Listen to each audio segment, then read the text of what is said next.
केळीमध्ये फ्लॅव्हनॉइड्स नावाचे अँटीऑक्सिडंट असतात. उत्तर महाराष्ट्रामध्ये आपली जळगावची सगळी मंडळी जी आहे मी एका सीएमईच्या माध्यमातून जळगावला जेव्हा व्हिजिट केली खूप आश्चर्य वाटलं. सगळीकडे जिकडे तिकडे पाहतोय भरपूर प्रमाणामध्ये केळीची शेती आढळते. केळीमध्ये फ्लॅव्हनॉइड्स नावाचे अँटीऑक्सिडंट असतात.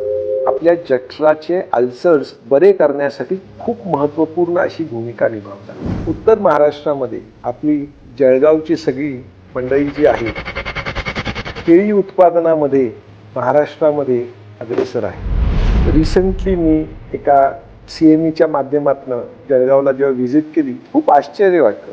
सगळीकडे जिकडे तिकडे पाहतोय भरपूर प्रमाणामध्ये केळीची शेती आढळते. ॲसिडिटी कमी करण्यासाठी याचा एक मोठा रोल आहे. जठराचा कर्करोग होण्यासाठी एक एच पायलोरी नावाचे बॅक्टेरिया असतात जे जठराच्या कर्करोग होण्यासाठी कारणीभूत असतात.